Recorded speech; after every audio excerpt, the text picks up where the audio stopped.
n'akwata ebyokulwanyisa ebbomu ezo ez'omutawaana zi blockbuster bombs wabula baziyita GBU 57 massive ordnance penetrators zikuba mu njazi nti bomu eyo gy'olaba ezitowa kilograms eziwiyako ddala eziri eyo kumpi nga omutwalo mulamba n'okusoba naye be bagikuba mu lwazi esimamu fuuti 2 ababiri abo nze bonna nabawa 5 mu lutalo bonna olw'ensonga zange omuntu ali wadde emboga gundi ye yawangula kubanga awagira naye nze saakitunulya mu ngeri yakuwagira Israel erina ensonga ez'essimba lwaki erumba Iran kubanga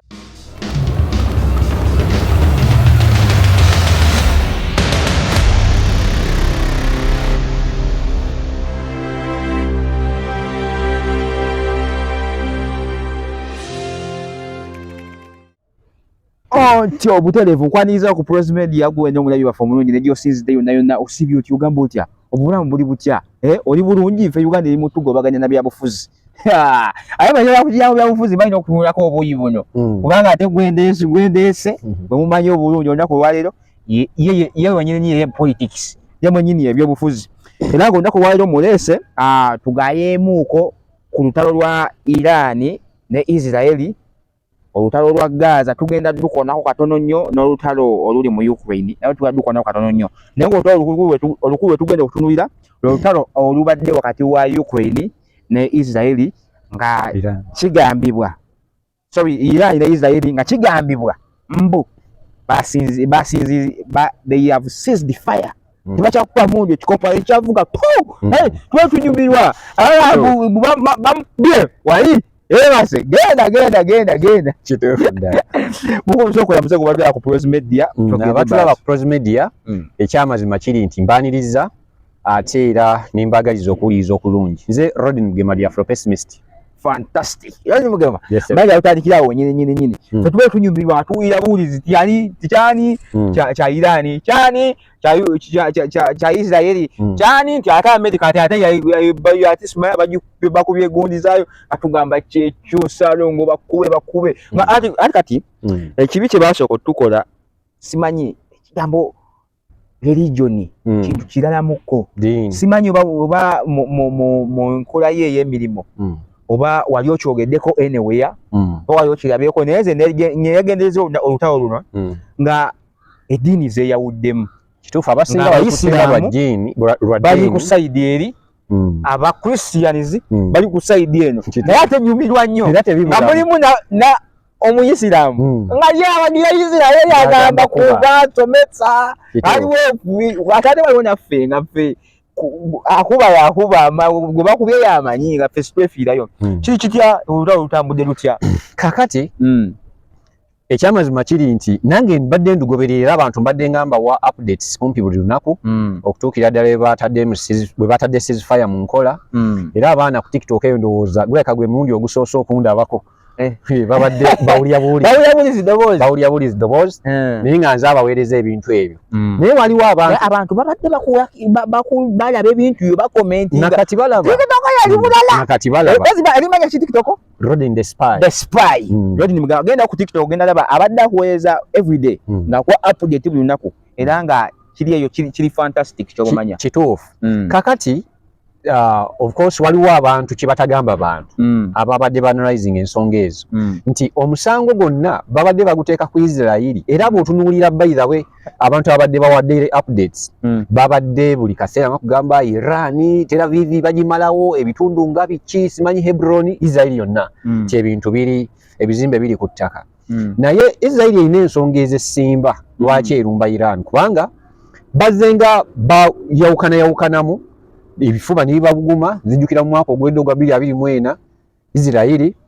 yagenda nerumba ekitebe kya Iran mu ggwanga erya Syria mu kibuga ekikulu Damascus netirayo beyatirayo kwaliko n'omuduumizi w'amagye omukulu mu kibinja kya Islamic Revolutionary Guard Corps bwe bayitanga Muhammad Reza Zahedi kati netirayo n'abantu abalala mu kwanukula Iran yagenda mu maaso n'esindika ebikompola oba tuzite missiles ezaali zisoba mu 3 era bekubamu katono America n'agamba muteke wansi bwe batunyonyola ebyokulwanyisa bino waba tulowoozesa baki batulowoozesa kye kituufu nti mizairo bw'okikuba ku kizimbe ekyo kyafufaawo eyo kyolabaawo nti kyonna kisaanawo n'ebizimbe n'ebyo ebizimbe ebiwolengera ebiriraanyeewo kisobokera ddala kati bwolwayo mizairo 300 zendaba Kampala ebeera eri ku ttaka yonna esobola okubeera ku ttaka naye ekyenjawulo zirimu ebika nti bafulumya mizairo era Iran yazirina nnyingi era tumulabye mu lutawo nakati akyazirina bazamweddeku azirina ayinza okuba yasinzidde bagamba naye bataata alina mufunyiwe mizairo ze azirina naye zirimu ebika nti ne kilometers ezitambula nazo zimatalingo oyinza okusanga eringa etambula 5 eringa etambula 1,000 1,200 1,200 kati n'amaanyi nti mu buwanvu bw'etambula ke tugamba okuva wano paka Kawempe bawo gye bagisindiza bw'eba etambula kilometers nga mpanvu erina okubanga y'amaanyi etuuka eringa kye bagisindikidde ekikoze ng'ekyalina amaanyi ate ng'eryakyoleti so bwe ziba nnafuko eyinza okutuuka n'ekola obulumbaganyi naye nga si bwe bw'amaanyi nga bwe babadde bagisuubidde badde kugamba nti Amerika n'abagamba nti mukakane muteeke wansi ebyokulwanyisa kati yo Iran yeeteyagala lutawo lunene yali etuukiriza mukolo gwa kuwoolera jukira ebiseera ebyo kati ng'omunene mu kyondo kya Buwarabu oba ekya Middle East baali be bawagira nga Israel abatta abamalawo olina mu Lebanon Sheikh Hassan Nasrallah Qasim baali babase ba Yahya Sinwaru ba Ismail Haniyeh abakulembeze b'aba Hamas ne command structure nayo ne yaba Hezbollah Israel yali agifukamiza era njagala okutegeeza nti abo obudde buno batya n'okulonda omukulembeze ne bamwogera nti yono kubanga kiramu kimutuukako ssaawa naye abamaze omuteekawo bamwogerera oba ofuuse target ne bubeera wansi so kati ne balwanamu awo naye nga okulwanagana kati okuwadde kukutte nnyo bannayuganda omubabiru nga n'abagole kaddata ak'olukumi bagamba bana ekyo ekigenda mu maaso abaana andi bagula kaddata ak'ebitaano bagenda ku TikTok sipaayi balabe sipaayi ku luno ya sipaayi nze eki ennaku z'omwezi zabadde nga 13 omwezi ogw'omukaaga gwe tukubye emabega omwaka guno gwennyini eggwanga erya Isirayiri lyagambye ekimala ne basitula ennyonyi ezabadde ziwerera ddala nga ziriko ebyokulwanyisa jjukira ye akasuka naye mwana ye asinga kukozesa nnyonyi alina amaanyi mangi mu bbanga kati bakutte ennyonyi ezo ne bagenda ne bakola ebikwekweto basukuma era olunaku olwasooka mu lumbaganyi ekyamazima weguba mupiira Isirayiri yakubanga 10-0 yasooka natta abaduumizi b'amagye abali mu bibinja ebyenjawulo Islamic Revolutionary Guard Corps bamuwozi we bamutta bamugjawo bajje tebajja bajjeko wano batebajja we bajjako wano bayinza okwanguyirwa bayinza okwanguyirwa bataba nga batanga bameka okusookera ddala ku lunaku lwasooka batta bakamanda abakulu mu magye abaali bali mu 10 ate ne bw'owulira nti basse kamanda oyinza okukitwala ng'ekyo naye bafuutu soja abafiira awo oyinza obutababala so abaafa baali bangi bagenda otuuka ku kamanda ate alina basooka okugamba bamugire kituufu kati waliwo of course bwe batta bagenda maaso n'okubanga batta abawerako naye omuwendo gwe baawa gwali muneneko era ekyaleeseewo n'oluvuuvuuma ati omuwendo ani yaguwa Isirayiri Iraka omuwendo Isirayiri yeeguwa kubanga ebiseera ebisinga bati bamanyi nabbamanya naye nayo strategy mu lutalo nti bwe tubeera mu kibinja ne bagamba nti kamanda gundi bamusse kati ate mwabadde bakulemberwa mwabadde bakulemberwa muba muli mubozewo era ye bw'aba alwana by the way ali calculative nnyo nti abeera ku target kyobulabanga olutalo luzzeemu n'enjawukana mu bantu bangi wano mu Uganda owagira Iran bangi babadde nga batuvuma ku TikTok okwo nga batugamba mwagira Isirayiri oli agira Iran kati nga aba Iran baagala obabuulire bye baagala okuwulira kati nga Isirayiri bw'oyogera ku Isirayiri ng'agamba naye tiriza mbasse malika bannaye ffenaffe twagala okuwulira so ensonga ne zigenda maaso bwezityo mbadde nkunyonnyola nti omuwendo baawo ogusukkawo mulimu we balowooza nti babasse naye abamu nga tebafudde era olutawo we lugenze we lwayimiriridde tubalabyeko nga basereburatinga ntibagamba munzisesiriyo mu basement gyendi so ekyama naye nga tebadde bangi babadde babiri bokka omuwendo Isirayiri ogw'abakulu mu Iran ab'amagye basse babadde mu 3 ate ng'abantu aba bulijjo n'abalala abasirikale ab'amadaala amatono babadde basukka olwenda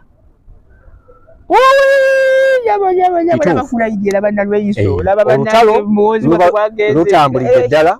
lwava ennaku z'omwezi nga 13 lumaze ennaku 12 zokka era abagendanga okulusomako bagenda duyita the 12 day war olutalo lw'ennaku 10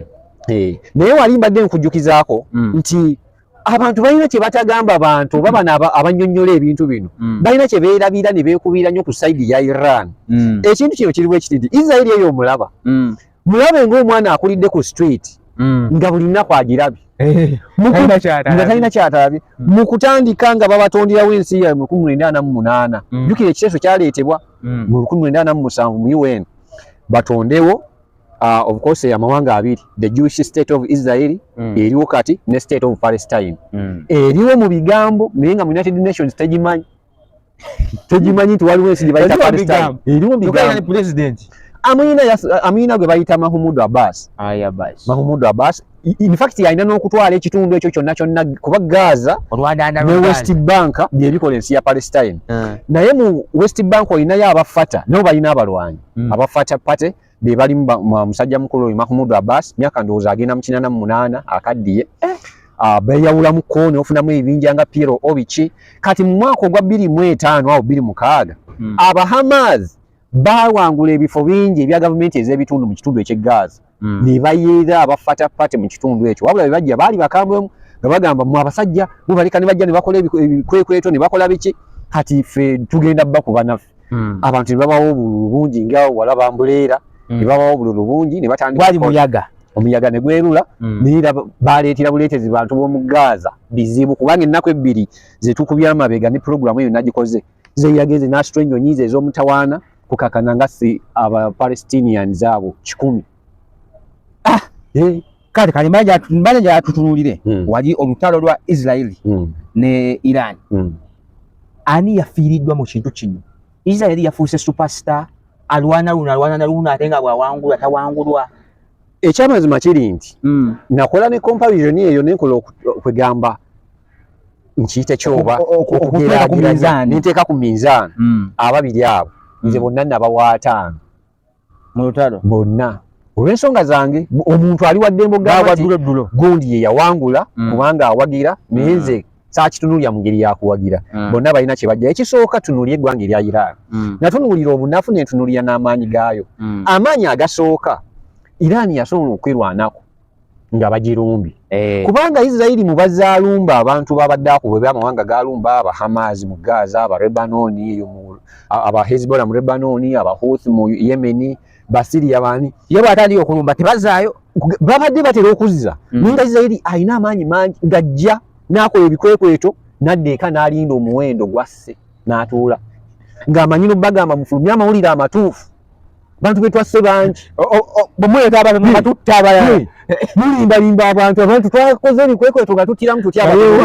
nga yeewaana kati so ekibadde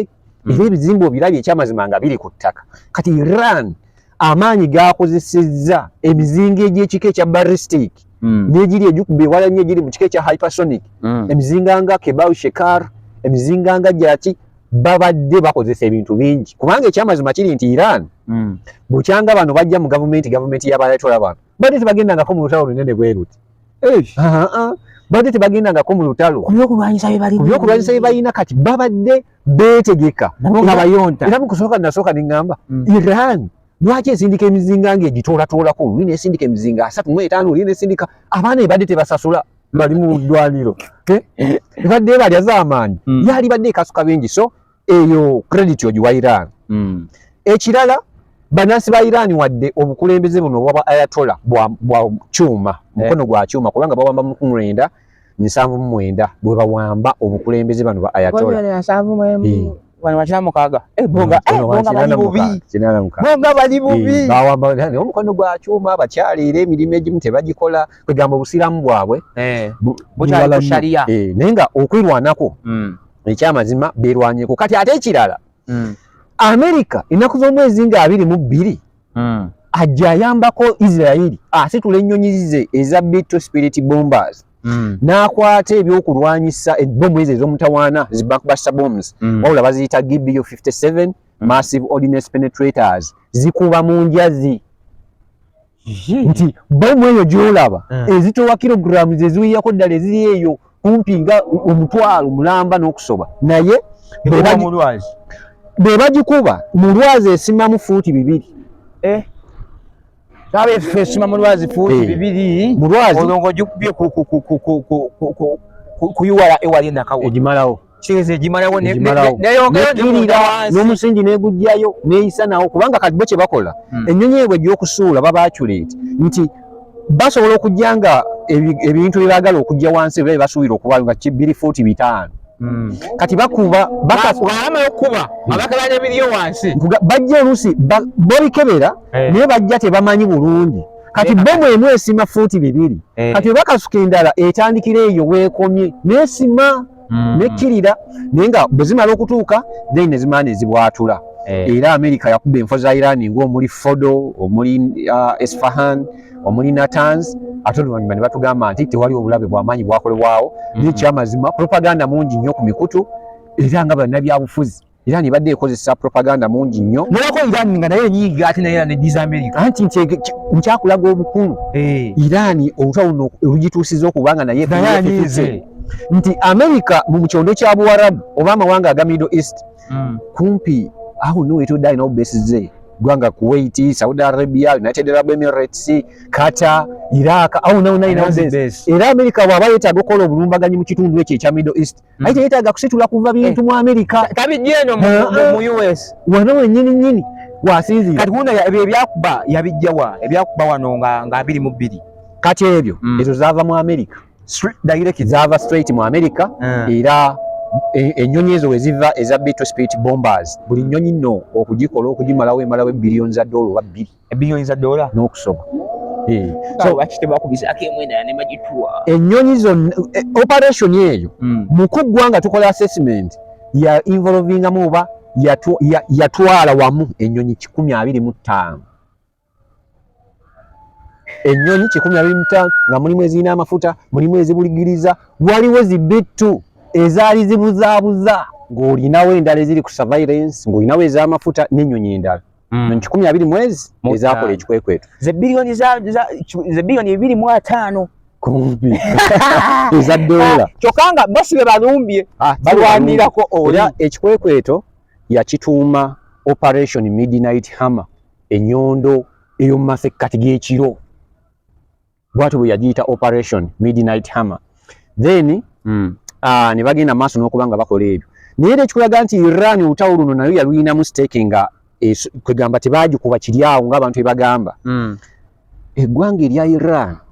mu kusookera ddala waliwo enkambi y'amagye aga Amerika esangibwa mu ggwanga erya Syria infact eri ku njego z'eggwanga erya Syria awo ezimu ku base bagamba ne bakolwayo obulumbaganyi twalowooza nti Iran naye Iran alina ebibinja bya backinga oba ebibinja byawagira nga byabatujju babiyita byabatujju naye olumu kinkalubiriza okubayita abatujju kuba bamu kubayita abatujju be bakulembera mu Yemen abahuthi omukulembeza yetayiza kuba mutu kati ya Amerika ababayita abatujju asobola kuba muyeekera naye President Museveni ate nga yeyeekera beba nayo kisoboka anti osobola okuba nga olimu obadde mutujju naye bw'ofuna obuyingiza oba tokyali ebintu bikyukakyukamu oba emisango bagikuvunaana obuyinza oganya obukwata buganda nga obanga ovuddeko so ne tumanya nti byebyalumba ebigundi ebyo byebyalumba base eyo naye Iran yakwata emizinga gyayo emizinga egy'ekika ekya ballistic enkambi ekyasingiza obunene mu kyondo kya Buwarabu naye nga y'Abamerika bagiyita Al-Udeid Air Base Iran neerumbayo wabula eri mu Syria eri mu Qatar esangibwa mu Qatar wabula tugenda okumanya ne tukola assessment oluvannyuma lw'ebyo byonna nga bibaddewo Trump yeewaana n'aseka n'agamba temulina na kimukoze naye nga bagikubye mu kukuba bagendera kugikuba wabula baali gikubye ne kikola amawulire nti lwakuba ekyamaanyi oba ekyaliwo nti amagye g'eggwanga erya Qatar basobola okuzi interceptinga bazikubira mu bbanga egyo emizinga ebimu ebitono ebyasobola okuyingira tebirina bulabe bwakolwa ku beesi eyo naye nga balaga obumalirivu nti balumbye obumalirivu kubanga Amerika oluvannyuma lw'okulumba Iran yagamba temugezaako yadde n'omulundi kuddiza kintu nakimu kubanga Iran twasuubira bw'eba enaddiza obulumbaganya Amerika yali erina kubuddiza ku beesi egiriraanye yali tasobola kulumba mu Washington District of Columbia mu New York yewalako ate era obusobozi baali tebabulina kati baali basobola kwesasula ku beesi zaabwe engeri etubiraba bwe bajjanga babikola emabegako eri naye obumalirivu yakozesa ng'ayanukula n'atawuliriza kiragiro olabanga kintu kyali kyamaanyi kyokka ate mu ngeri y'emu neneebaza n'eggwanga erya Amerika nti obudde buno singa toogera ku ssematalo wakusatu Amerika singa yatuukiriza kye yayogera n'agamba Iran ngeze okasuka essasi n'erimu ku beesi zange Iran kye yakola okuddiza Amerika ng'akuba Al-Udeid Air Base singa Amerika munneewulira amaanyi kwegamba amaanyi ge beewulira singa baddamu bagalina abo abasajja bw'okugamba togeza n'odulinnye wala ngenda kutema bw'ojja n'olinnyeyo ne sikutema kitegeeza mbira nvuuse kabwa bogola nga teruma ekyamazima amaanyi bagalina nti nakutegeezezaako nti waba yeetaaga okulumba ekitundu teyeetaaga kujjayo eri biri aba ayina bino kati mu Asia wano mu Afirika ayina ekibeesi ekisinga obunene wano mu ggwanga erya Djibouti okuliira ne Eritrea terinamu anti nkulaga mu Afirika namba wano mu Uganda kalinamu wano mu Afirika wano mu Uganda omukulu yali agaanye aliyo kuba ennyonyi egi ya bilioni 2 tebbika tulusiiba tubalabaawo ku American Embassy awo Nsambya n'ewali eggaba ku kisowa kyabwe by the way bangamba ekizimbe kye kiri awo eggaba is apartments empya ziri awo mu baazigaana buganye kweyongereyo waggulu kituufu baazigaana muziringiza abo bennyini era bw'oba ofunye obuzibu wano mu Uganda n'odduka ng'odda ku American Embassy bwe bakuyamba ne bakuggulira abakugoba bakomaawo okuyingira munda oba ogudde olutalo ku ggwanga erya Amerika ndowooza ne embassy endala zonna we ziri nti embassy ey'eggwanga bw'ebanga eri ku ttaka nti Kampala zitera kusangibwa mu bibuga ebikulu capital city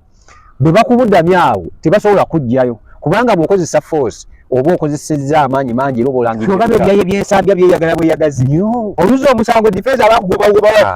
okweyagala bayinza okweyagala nti baliraanye naye si kyangu ate kuggulira anti sikaali gwosooka okukwana n'afuuka kyaliwo asikaali omusango ogw'omuvunaano ayinza n'okuvunaanibwa mu mateeka ga Amerika nga sigaawa singa akuggulira kati Amerika bwe yaboggola Iran n'erumba ekyamazima Amerika teyagala genda mu ntalo nene mbeera nkigamba emirundi mingi nti abantu batera ne bagamba Russia agenda bw'alumba NATO simanyi agikuba n'agisanyawo ekyamazima kiri nti abo bonna nga bobalaba Russia North Korea ne Iran yennyini yabadde ekola byonna ebyokufulumya zimizayo nga ziyikanga mazzi tewali ayagala lutalo lunene kusajjuka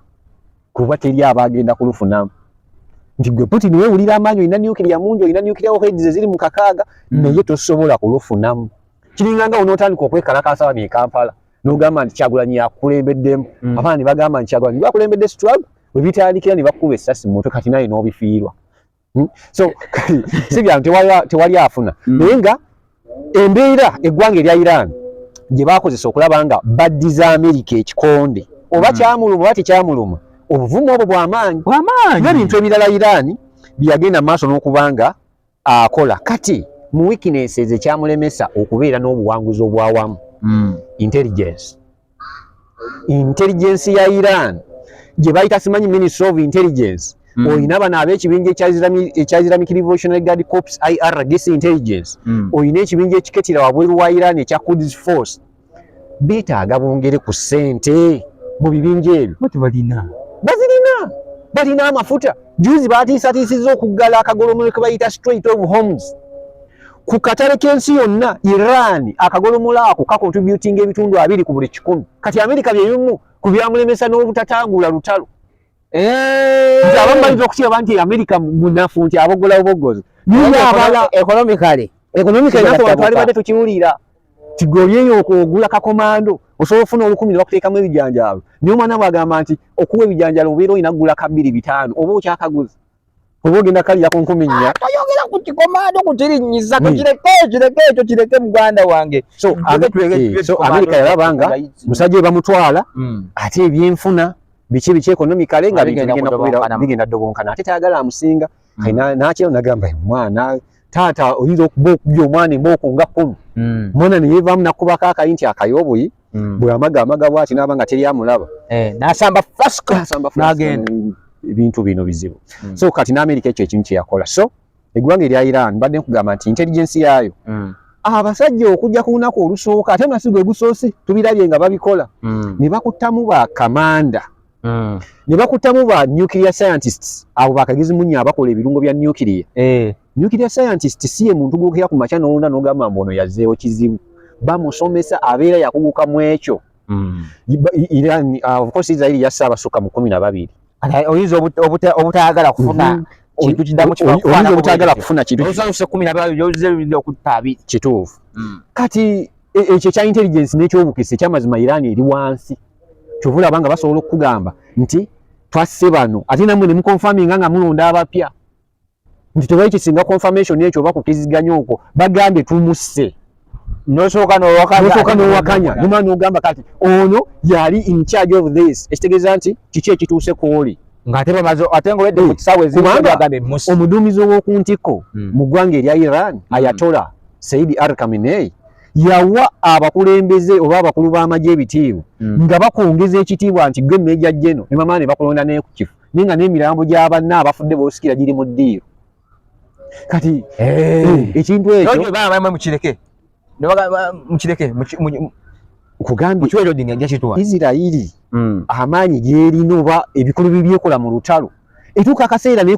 kugamba neteekawo n'embeera mu gavumenti yo oba mu kibinja kyo nga n'abantu obawa obukulu ne bajula obbugaana kati Saudi yakutunuulire ate yo sayidi ya Isirairi lwaki ogiwaataanya Isirairi mu kugiwaataanya biki ebyagiremesezza of course Iran eno ketugimalize lumu okwakwayo amaanyi ag'omu bbanga ekyamazima nago gali awo tegategerekeka asindikayo busindisi kyobola banga tabadde na nnyonyi mu gundi mu bbanga awo ekirala Iran emikago gyekola gigiyeeyo nnyo obudde buno balina omukago ogwa BRICS muli amawanga nga Brazil, Russia, India, China ne South Africa batandikawo 2 South Africa yegattako 2 amawanga amalala getulabye agajja gegattako nga ga Iran kati ebintu by'okulwana oba olinamu omutima ogw'okulwana mu kukuba muntu omwogolozi BRICS ebintu ebyo si byeriko kati ebirowoozaako bulowooza Brazil wajiwulira wange eringa yagala kugamba bali baga nti bagala kulivula NATO oba benkaninkana omukago ogwo sina kiba gusiimuulewo simanyi dola biki ebyo naye ebintu by'okulwana Amerika okujja okuyirawo omubiri n'akuba enfo za Iran twali tusuubira nti ne Russia munywanyi w'omusajja mu Iran China agenda kusituka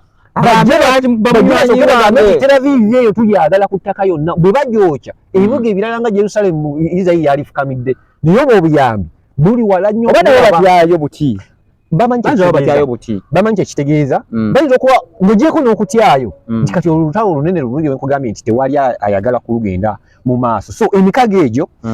eggwanga erya Iran gyegikola nti bwe babanga okulwanagana gwe kwogamba okugendamu okuba omuntu omwogolezi ate nga tebabiriimu nnyo oba balowooza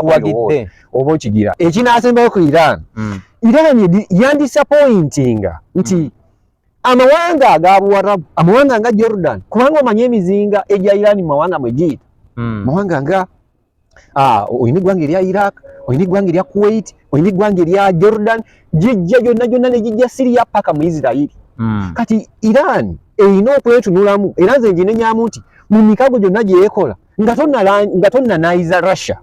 sooka okole emikwano ku basiraamu banno kubanga Iran singa abadde nga emikwano liyali balina omukwano ogw'amaanyi n'amawanga nga Qatar amawanga nga Saudi Arabia Kuwait amawanga nga Jordan ekyamazima abantu baalifudde bangi nga bwe baafa baali badde bangwa mangu okugenda mu nteeseganya sina kindi bakuba n'oku buyambo obw'ebyokulwanyisa nti eggwanga erya Amerika bwe baba mukwano ne Qatar bwe baba mukwano n'amawanga nga United Arab Emirates omuli ebitundu nga amasaza nga Dubai, Abu Dhabi omanyi abamu bamanyi ezo nsi naye nabakwano president omwana mu Uganda ow'amaanyi ng'akalambidde Dubai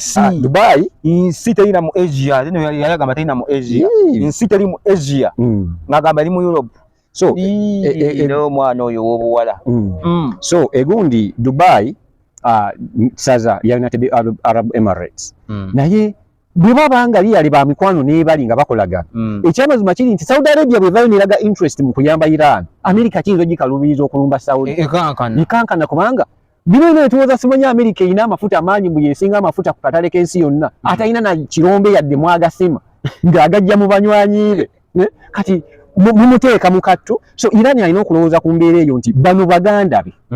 balina okuba nga bakwatagana balina okuteekawo empuliziganya enjawulo bwe baba bagenze mu lutalo olulala eggwanga of course erya Israel oba bazzemu baluma kubanga sofa luyimiriddemu bali mu ceasefire Israel ali mu enteeseganya bali mu ziyinza okw'obutaka neruddamu ne lugoya kubanga eggwanga erya Israel liteekateeka okuddayo okuluma bo tebapoowa bagamba nyukire baba tebamukuba bulungi ffe tumwagala ekirala nga tugenze ku ggwanga erya Isirairi ekyali lemesa Isirairi amawanga awo waali yeetooloddwa balabe yensonga lwaki nti ne baali bamutondawo mu 1948 amawanga ga Buwarabu gaagaana tebaakomawo ku 1948 nga balwanjukira 1947 ekiteeso ekyetebwa mu UN ne bakikubako akalulu biki then ne batondawo ensi eyo in fact baleeta ekiteeso nga kyakutondawo ensi bbiri naye mu kulwanagana awo ne politics w'amawanga tugenda okulanga avuddeyo ensi emu eya Isirairi era ne UN egimanyi wadde nga yentono bayirayo ne mu kitundu ekyo naye amawanga ga Buwarabu galwana ga Jordan amawanga nga Egypt awo gonna gaagaana kyokka ojja kwewunyisa Iran gwe balwana naye kati yasooka okulicognizing eggwanga lya Isirairi mu nsi z'abasiraamu 1955 kati bwe beesasa kati naye obuyinza bwe bukyuka kuba baali bamukwano n'obuyinza obukulembeze buli obw'emabega 1979 bwe bawamba obuyinza bano bagundi bano bayatola obuzibu ne butuuka waawo kati amawanga gano nti Isirairi yabadde alwana ne Iran ng'ebikompola biyikanga mazzi nga bamukuba east west homeland awe naye ng'olina mu Gaza kati nabo batamusobola nga gaatufunyeeyo amutukwatiramu kati nabo nga beegaganula era Isirairi kati mu kulumba Gaza ebiseera bino n'eggulu yennyini yabalumbi ne leero akoze ebikwekwe kati Gaza itakyaza mu Isirairi Gaza aba mu Gaza bote bakyaza mu Isirairi Bahamas bakyaza mu Isirairi tebakyakubayo okuzaayo bazaayo naye bazaayo binafu nti Isirairi ayanguyirwa mangu bikwata onamba mugeyo naye byakutte bwati kubanga Isirairi yakugamba nejjo yassa abantu 10 abantu ba bulijjo yawadde gunnagamba zinadde sina kyakola bannumba tebeekweka mu bantu ba bulijjo kati nze njawulire nti omutujju n'atali mutujju n'abookya bonna alina ennyonyi ezo ze bayita fifth gundi generation jets eziri ku mutendera gw'okutaano zinamunkanga ezo alina gye bayita F-35I Adele nyonyi nzibu nnyo mu kyondo kya Buwarabu ezo ennyonyi eza fifth generation jets yazirina yekka ne Saudi Arabia tazirina ate nga Saudi Arabia omukwano gubasaza mukabo n'eggwanga erya America so yazirina zokka bwe zirumba zikola ebikolo bingi ensonga lwaki Iran balwana naye baziba banga zizze beekukuma kubanga juzi zasembye okukola obulumbaganyi n'azikuba of course kukomera mu Iran eyo n'ata abasibe nattirawo abasibe abasoba mu 7 abamu ne batoloka byonna n'abyonoonayonona nti ye bwajja akola kifiiriza era waliwo yambuziza nti Isirairi mu komerawo yakubye kati bataddemu nga omusiba adduka n'afanda adduka badduka kwetaasa kibabu ninga Isirairi ebireese so ennyonyi ezo za mutawaana naye nga kati ebikwekweto ebyekola kuba Hamas abo bali mu Gaza egamba Iran we yali etukuba ng'etukuba bubi nnyo nga tetulina byetusiza waliwo ebikompola ebyavanga sayidi eno ate Iran si yabisindika kati mwe mwali mutukubira kitwali tubakoze eki ng'ali kuba Hamas kati amawanga nga Lebanon aba Hezbollah bw'otunuulyawo wonna abasinga mwetodde balabe ye weakness nti kizibu okukolaboratinga nabo okuteekesa mu nkola ky'oyagala then ekirala international pressure nti Uganda yennyini olina ne official statement yafulumizibwa nga bakulaga gavumenti ya Uganda bali ku side ya Iran wadde nga tewaddeyo yadde essasi n'eri gavumenti ya Uganda ebadde ku side ya Iran kati ng'ogyeko ekyo TikTok ate nange mbadde wampagira Iran nga simanyi ku lw'omukulembeza kulembera of course ate bajagamba deresi yawagira gundi nga bakyanze bayiga abantu bawagira tebamanyi Iran egolaba egimu ku mizinga gya nuclear gyayagala okukola alina abala kati nga Kim Jong Un mu North Korea agamba bambi banaye guno gwe tugezeseza olwaleero bukuba okuva wano mu Pyongyang ekibuga ekikulu ekya North Korea paka mu America mu New York Sheza na mu Uganda gutuuka okutunula side eno kati yo Iran ate mu buwanvu bwegeraageranya erina emizinga gyeyagala okukola egya nuclear nga bagisibako in fact zi missiles nga bagusibako nuclear warheads kubanga tewaliyo nuclear nti bamukasuka bukasu ebeera warhead bagisiba ku mizinga nejja n'olyoka okiwulira kati Iran mulimu obuwanvu obutuuka mu Africa nabuuza Africa tukoze eki Iran tulina giwagira kati giwagira tatukuba ati kati abajiwagibazimanyi basinzira ku TikTok ate gwasusse dota yaluwangudde ku TikTok abaana ade bangi nga bawagira Iran bavuma bakola ki n'ebintu ebirala so international pressure okuva mu wanga mangi bagamba Isirairi osusse gwe buli wamu gwalumbawo biki yalwana naye ate jjukira kye nagambye abantu kye bataagala gamba bawuliriza oba abagobera ebintu bino Isirairi bino ebibinja ebimulumba biri kaseera biwagirwa Hamas ojjukira program gye twakola eya 2023 ennaku z'omwezi nga 7 omwezi ogw'okumi abasajja abahamaze balumba Israel basookera ddala okukola obulumbaganyo bw'amaanyi balina enteekateeka namutayika nga baagala Israel bagisaanyewo yonna naye ng'ani ateekamu akasente Iran ani abawa ku byokulwanyisa Iran ani abawa amawulire ag'obukesi Iran Israel kati kiringa enjoki weeneekulumba Israel yagamba zino enjoki sijja kukaayana nazo zibulaabula zivaawa omuzinga Israel n'agunoonya yewe yamanya nti guveeno mu Tehran mu Iran n'agamba nti kanumbe so batera okugamba nti abeera mu nkyalo buli kaseera naye ogenda okulaba ng'alumbye abahusi kati abeera yeetangira ludda wa biki kyobulaba nga entalo zibeera mu gundi eyo kati international pressure eyo neereeta ebizibu bingi ekirala Israel mu bikwekweto n'ebimu ku decisions zeekola oba ebimu byesalawo olumu eyita we yaalikomye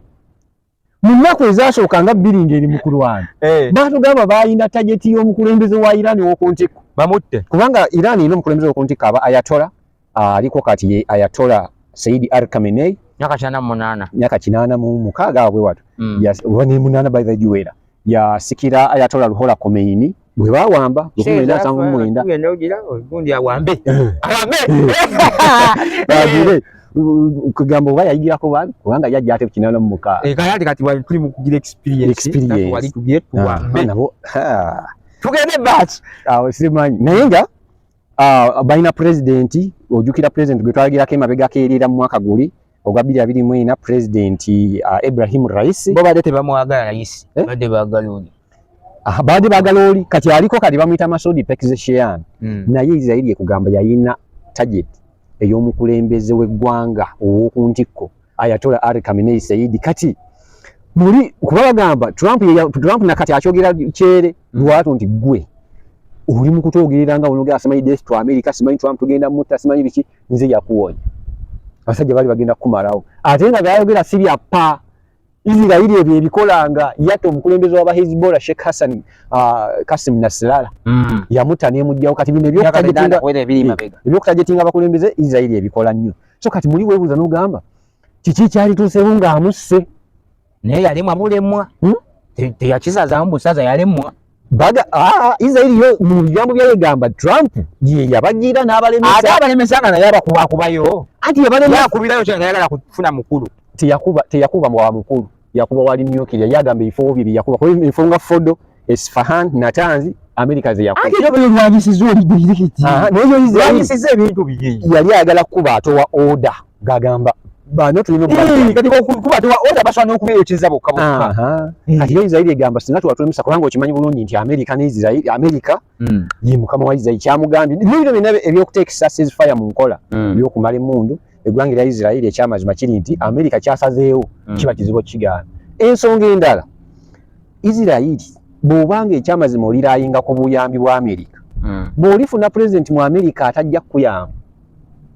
nga bwe tukirabyeko nti mu America mulimu amawanga mulimu abapresidenti abajja binagamba nze interest yange si byeyo tunuulira obuyambi omusajja Volodymyr Zelensky mu Ukraine bw'abadde afuna ku mulembe gwa Biden ne Trump yagamba Ntolutalo njagala lukome no bayize itagala lukome kubanga banywanyi yagamba era yatulira abakulembeze mu Bulaaya nabagamba olutalo lwabo era olutalo ne lwatuukawo nagwe nagamba nti abasajja nwaika bayina enteekateeka namutayika nti amawanga nga Bungereza Germany Italy Bufalansa bani abali mu Western Europe awo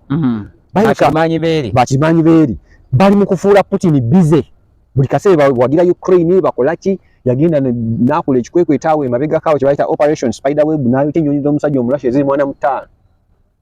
ate eza nuclear ezikalamufuula bize bamusuula ekiseera ne Uganda yamusuula America ayinza okuba bayawula munaga nti zikanzire mu Israel tulabe bano then ne bali abo Kim Jong Un weruli kyatulijja nako weruli kyanti tugende bali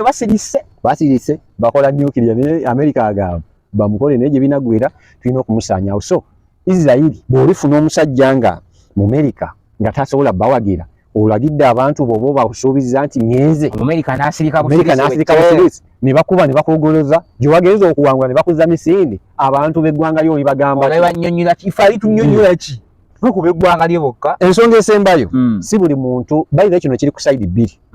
si buli muntu mu ggwanga erya Iran ne Israel nti bawagira olutalo kituufu abasinga obungi ennyo ekisooka Bahamas bajja mu nnaku z'omwezi nga 7 Oktoba 2023 ne bawamba abantu nakati beekalakasa mu Israel bagamba mukkaanye batuwa abantu baffe olina abantu balinga amakumi baddanga bazze bajjayo bateesa bagamba nti tuteeyo bano kubanga olina abasibe bangi abakyaliyo olina abantu abali 20 balamu olina n'emirambo egiri 50 be bafa abali kusabira Israeli naye Israeli egamba ne waba yafa mu mutuwe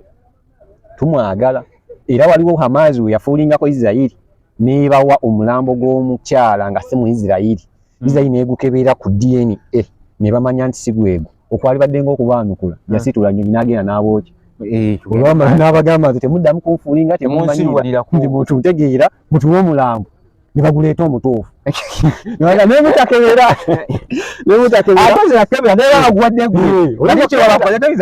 kati bwatyo Israeli bwatuwagira so abantu tebawagira lutalo nti Irani bwejja n'erumba Israeli abantu ebakuba bantu ba bulijjo ate ne Israeli bw'erumba abantu ebakuba eri bantu ba bulijjo kati abantu balijjo bo bagamba ekyamazima nti entalo tetuzaagala zikuba obukuumi Benjamin Netanyahu bw'alina si bwe bw'omu Israeli obwa bulijjo kyamisa wa Israeli kati ate obukuumi Ayatollah bw'alina n'okutuuka ogenda mu banka abadde adumirira mu mpuku ssebo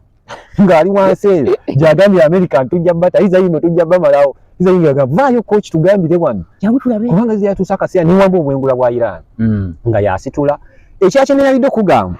ekimu ku kiremeseza Iran okulwana n'efuttiza Israeli amaanyi g'omu bbanga matono ekisooka tekinologi w'ennyonyi zaabwe mukadde ate ekirala distance eri okuva mu Israeli okutuuka mu Iran mpanvuko kati oli ayinza okwebuuza lwaki Israeli yo ate okuva mu Iran distance ey'emu naye eggwanga erya Israeli kanku ekyokulabirako olunaku lwasookera ddala ng'alumba ennyonyi yazirumbisa ezisoba 40 ezisoba 50 kozi yatwala nnyonyi oli akasuka bukasusi kati oli akasuse kyangu okukuba ebizimbe nga obadde obiraba ebya Israeli nga biri ku ttaka naye mu Israeli okuva mu mwaka gwa 1991 mu lutalo lwe bayita Garufuo bayise teeka nti buli kizimbe oba ennyumba ezimbwa mu Israeli erina okubaako banka kubaako empuku kati bayina bu sirens oba buyita obugombe kumpi kwetoola Israeli bagira banga gijja Israeli ogina mu Uganda kati bwe bakawulira ne bw'oba ozaalisa bakugamba gw'ozaalisa muleke abaliwo banaazaala abalala muleke nga bakkirira wansi mu banka kati bwe bakuba ebizimbe byonna byebigwa bayo oluusi basigala bali balamu y'ensonga lwaki nti omuwendo gw'Abayisirayiri abafa ekyamazima n'olabanga bagukweka tegusobola kuba mungi kwekana gwa Iran kati ate kweri ensonga eya distance Iran ng'ogyeko okubya ne tekinologi waayo ow'ennyonyi nti mukadde Israeli yo erina abayambi abagiyambako nti ennyonyi gy'ositula wano amafuta g'enywa ogende mu Iran otuuke simanyi weetawulira mu bbanga onoonya target amafuta ago tolina gy'ogenda gaddi kati Israeli ye kye yakola alina emikwano nti mu lutalo nnyini nga bakalumba eggwanga erya America lyasitula ennyonyi lyayo okuva mu kata ng'evudde wali kata negenda mu bbanga y'amafuta ukimanyi bulungi nti ennyonyi zisobola okugabana amafuta nga ziri mu bbanga nezeewaako bakasuka kipiira bwe bati nezeewaako kati ennyonyi yasituka negenda mu bire waggulu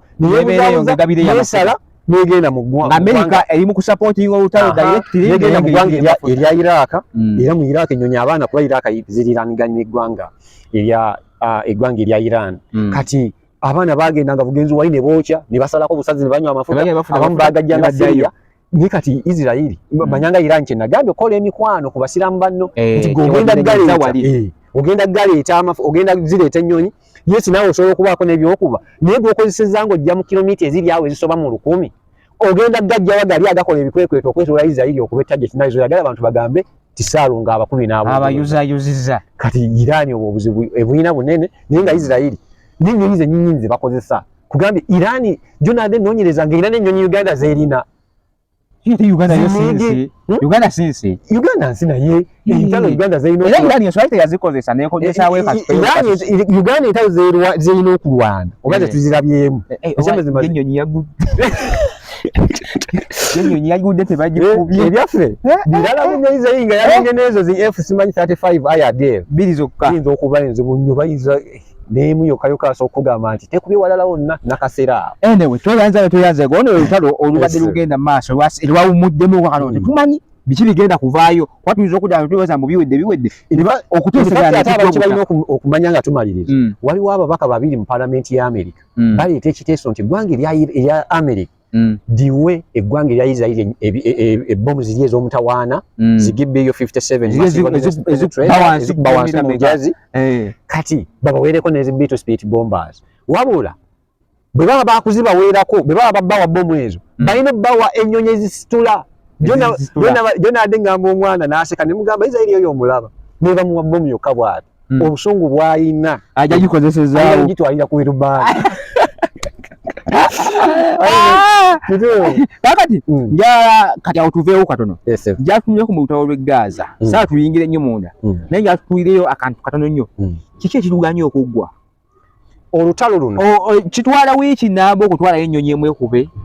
ne bamala ne bayisaawo wiiki endala ne batwala kiki ekiruganya okuggwa lwaki teruggwa ekiganya olutalo olwo okuggwa y'endagaano oba enteekateeka namutayiika ku butya Gaza wagenda ofaanana oluvannyuma lw'olutalo era ne mu gavumenti ya Israeli Benjamin Netanyahu bangi bajje bamulekulira nga bamwabulira nga talina pulaani ntuufu Gaza egenda faanana etya yagamba olutalo we luggwa Gaza egwawa Gaza egwawa ne wa Israeli oba egwa eri mu ba Hamas Gaza egwa mu ba Hamas era West Bank ne Gaza ebitundu ebikola eggwanga erya Palestine kakati yo Israeli yeralikirira kinga si waayo abajirumba basinziira eyo kati iwo malewo bumazi iwo malewo bumazi anti kati yo kubanga mu kiwandiiko by the way kya proposingibwa omukungu owa side ya America amuyita Steve Witkoff ye mubaka wa America ow'enjawulo mu kyondo kya Buwarabu oba Middle East naleeta ekiwandiiko by the way nga kirungi nnyo okuteekesa emirembe mu nkolo omusajja abagundi nasembi okumanya Abaisirairi nga bakikkiriza wabula aba Hamas bo bazenga nga bawakanya naye nga balinamu ebintu biringa bisatu ebaagala bajje mu kiwandiiko ekyo bagamba eggwanga erya Israeli balina okujjawo amagye gaabwe wano ng'olutalo luwedde bagatwale mu Israeli ate lunaggwa naye negana bagawedde Israeli agamba nsigazaawo amagye wano okukola ebikwekweto nobba supervisinga temusigadde kati ebirala ebyokuta abasibe Gaza agenda faanana atya in fact Gaza ye tuyinza n'okugenda mu mwaka oguddako era ng'emmundu ekyaseka bajja we beerumba baddamu okujja kuba kati Trump akulaga nti yakulembeddemu enteeseganya ye yagamba ayagala kuzimbawo biici awo kubanga nze mpulira endowooza munda munze bwe tuba tuli mu kulwana bwe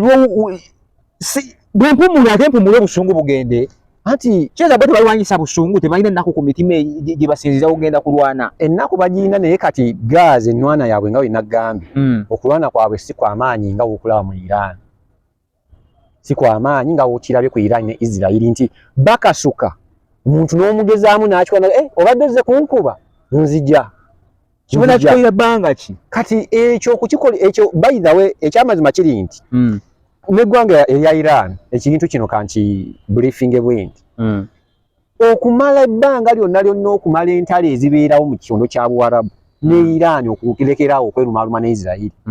bibi ne birina okukolebwa Iran erina okukoma okubaakinga oba okuwagira ebibinja ebitawanya Israeli nti Iran gwe bodde eri n'okwata akacyayi n'otandika okuwa bano ebyokulwanyisa simanyi obabeererawo ne balumba ono ne bamukuba oba oleeta buzibu kati raba yatandika balumba bibinja byawagira naye kati bagenze ne koona awagira ennyini nti gwe awaganyaza abantu ekirala Iran ayagala kola nyukiriya nga muwanga amalawe gamuyina ni Iran akyogera lwatu nti ye nyukiriya wamukolera ayagala kusaanyawo ggwanga lya Israeli kati tewali asobola kukkiriza dde kolayo kabomu akazito wakkira embwe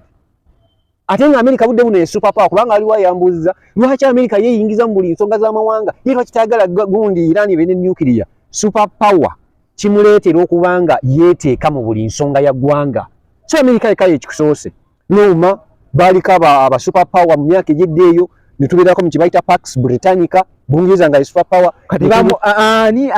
ani yamulankiringa nti kati ye super power America ng'ogyeko ekyokugamba nti ffe bwe tulaba oba super power tebamwambala nga ngoyi era abaana badde basesa nnyo ensoko gamba nti Iran super power no oba super power buliko ebigenderako kankuba ekyokulabirako ekitongole oba organization gye bayita International Monetary Fund IMF ensi ebeera super power offices zayo enkulu zibeera mu kibuga ekikulu ekyensi eyo kiraba ziri mu Washington DC New York kati kyembuuza ani yagamba America nti kati super power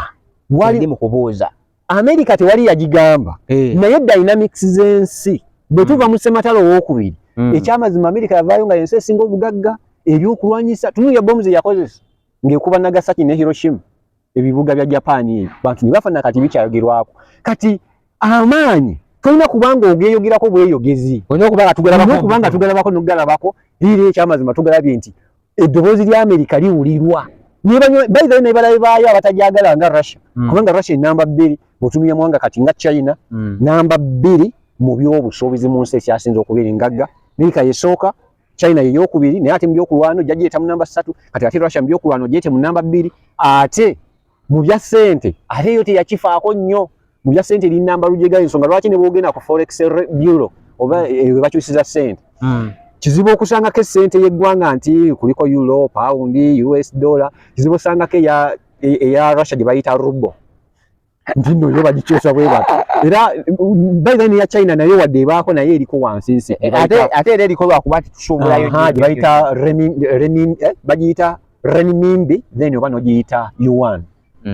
Okulaba nga bagiyita. Tweyanza again, but tubona ku bantu bene omukulu Rodney Mugema the Afro pessimist. Gamba ko ndakayiga ompulira kati nkakuba budinda. Ukakuba wakayiga se. Ndako bali bane omukulu Rodney Mugema nga tunnyonnyola ate mu ntale engeri gizibadde zitambula. Twe tudde okulaba ngana olw'ensonga ezitali zimu naddala ez'obulamu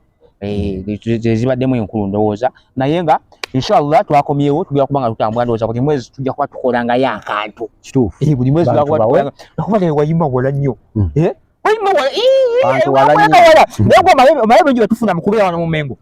Omaye privileges, omaye bayita advantages of scale ezigira mu kubeera mu Mengo. Tuba tuliawo Ssaabasajja Kabaka ayitamu bw'ati bwe mbadde ojja musanza ngazayiwo bayigiramu ibenda leo tenisi gyamuyinza okasigala ku maduuka nga gwoliwo Katikkiro bena juzi fa abalaniriza Kabaka nga tubeera ku kyalo kye tuba Kabaka gagira akawe kiwala yali yasimba busimbi denisi ekyo kiwala singa nsemirayo kimu Linda kulinda kabina abadde agenda eri abadde agenda mu